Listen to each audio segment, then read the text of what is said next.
When you're in a manufacturing company, you have bills of material or parts lists for each item that your company makes.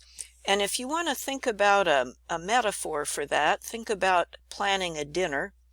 And let's say, so you have different things in your dinner, and your menu is like the master production schedule that your company is following.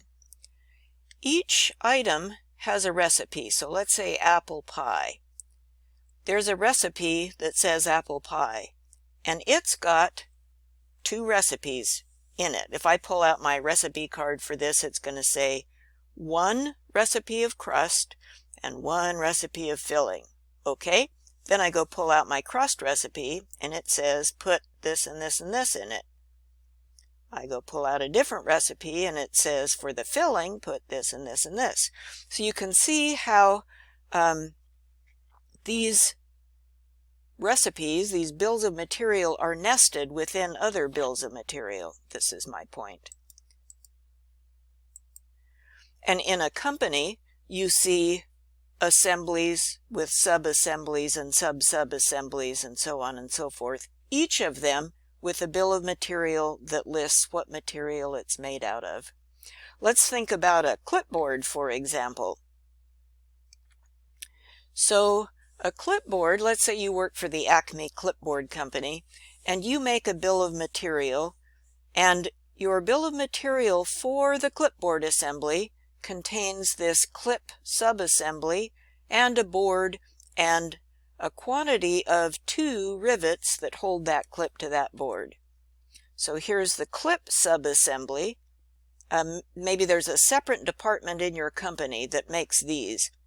So the clip subassembly department for each one of those needs a top, a bottom, a pivot ring, and a spring.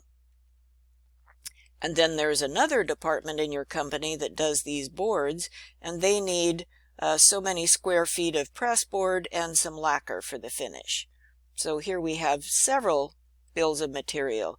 Now the clip subassembly is its own thing. Here's its bill of material again. You can see it has a top and a bottom. There's a pivot ring that goes through. There's a spring. Those are all listed on its bill of material.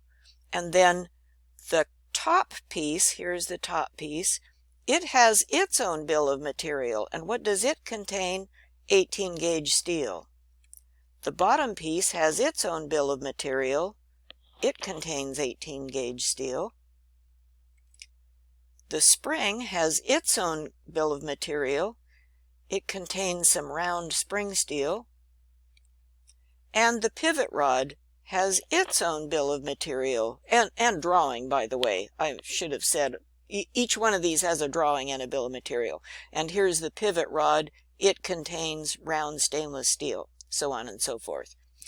Well, every company uses these. If you make, let's say, John Deere tractors, you still have bills of material.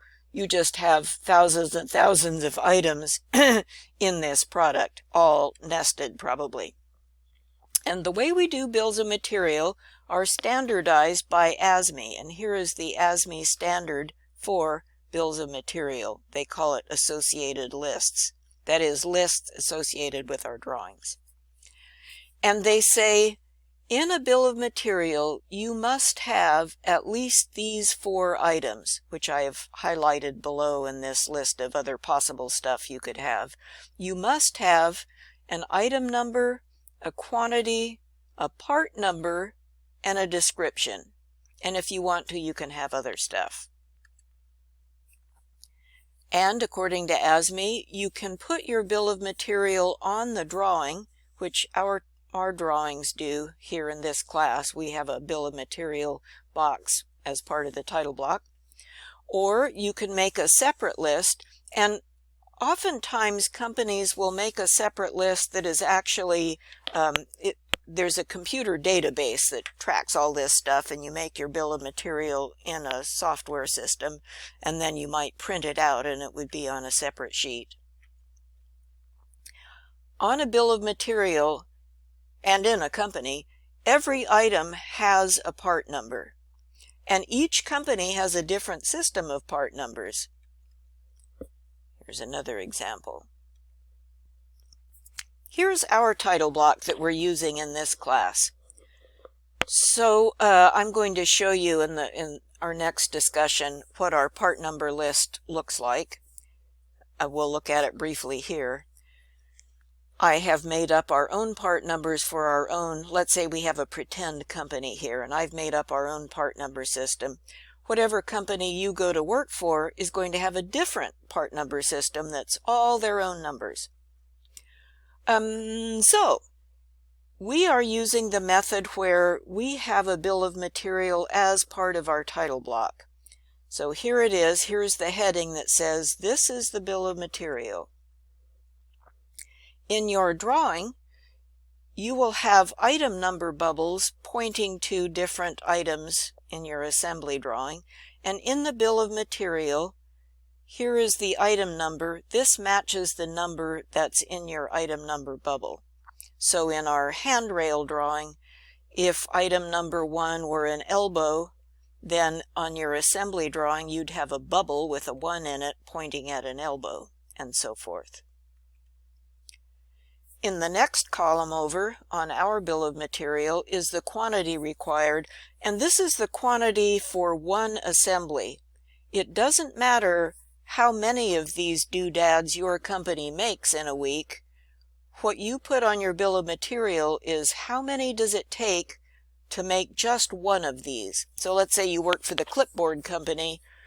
You would be entering how many clip assemblies does it take to make one clipboard, even though you might be making 10,000 of them a month.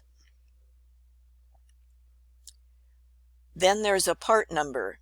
And for our pretend company here in our class, we're going to use this part number database that I've made for you in a spreadsheet.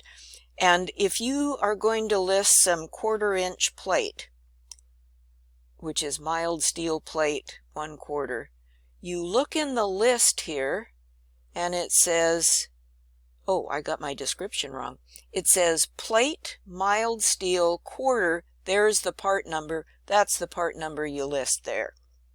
I think I made these from an older part number list. Then you go to your part number database and you copy the description exactly. And because I'm using an older database, I see we had a different description then. So don't do what I'm doing. You will go to our part number database and copy the description exactly. You can't make up your own. You put that one in there. And then I have added an extra column for reference. Some companies like these, some companies don't. We're going to pretend that we like these. So let's say you're doing your handrail drawing and you want to tell the sawyer how long to cut a piece of pipe for item number 1 as part of your handrail assembly. You would go measure, like I think I had a piece of pipe that was 33.5 inches long. Let's say that was item 1. So item 1, we'll pretend this is the pipe, part number and description. And then over here, I would enter 33.500 to tell the sawyer, cut your piece of pipe this long. If you do that, then you don't have to make a separate dimensioned detail just to show them how long to cut a stupid piece of pipe, because they have everything they need right here. It's 33.5 inches long, and that's the end of it. Okay, so this is how we are going to do our bills of material. Next time we will look at how to look up part numbers.